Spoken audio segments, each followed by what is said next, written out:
Audio Jungle.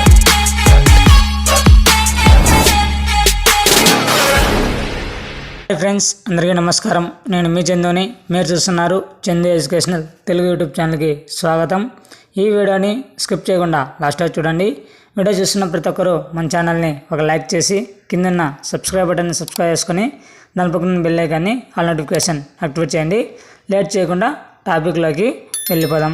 ఆంధ్రప్రదేశ్లోని super 6 పథకాల్లో భాగంగా నూతనంగా ఎన్నికలైన తెలుగుదేశం పార్టీ ప్రభుత్వం మహాశక్తి కార్యక్రమంలో భాగంగా ఉచితంగా 3 గ్యాస్ సిలిండర్లు అందించే పథకాన్ని ప్రారంభించింది.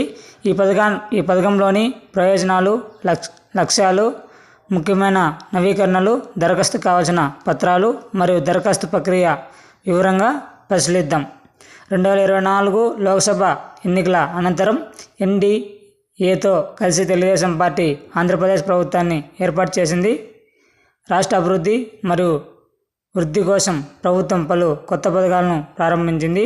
సామాన్య ప్రజలపై గ్యాస్ సిలిండర్ల ధరల భారం తగ్గించడానికి ప్రతి అర్హత కలిగిన కుటుంబానికి 3 ఉచిత గ్యాస్ సిలిండర్లు అందిస్తుంది. ఈ పథకం గృహ ఖర్చులను తగ్గించి అనేక కుటుంబాల ఆర్థిక ఒత్తిడిని సడలించడానికి ప్రభుత్వం తీసుకున్న ప్రముఖ కార్యక్రమం. మనకి ఇందుకు కావాల్సిన డాక్యుమెంట్స్ చూస్తాం. ఆంధ్రప్రదేశ్ రాష్ట్ర పౌరుల శాఖ కోసం తాజా గ్యాస్ సిలిండర్ పథకం సంబంధించిన మౌలిక అర్హత ప్రమాణాలు కింది ఉన్నాయి. పథకం ప్రారంభించిన తర్వాత ఇవి మార్చవచ్చు. అభ్యర్థులు రాష్ట్ర నివాసితులు కావాలి. ప్రతి కుటుంబంలో ఒక గ్యాస్ కనెక్షన్ మాత్రమే ఉండాలి. 1 కంటే ఎక్కువ గ్యాస్ కనెక్షన్లు ఉన్న కుటుంబాలు ఈ పథకం కోసం అర్హతలు కాదు. ఈ పథకం ప్రయోజనాలు: ప్రతి కుటుంబంలో ఒక గ్యాస్ కనెక్షన్ మాత్రమే వర్తిస్తాయి. ఈ పథకం కేవలం గృహ గ్యాస్ కనెక్షన్ మాత్రమే అర్హత కల్పిస్తుంది.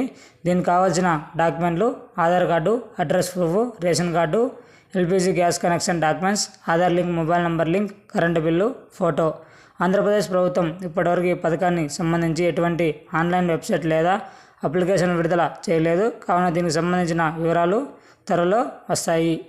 మరిన్ని లేటెస్ట్ అప్డేట్స్ కోసం మన యూట్యూబ్ ఛానల్ని సబ్స్క్రైబ్ చేయండి, షేర్ చేయండి. Thanks for watching video. జై హింద్.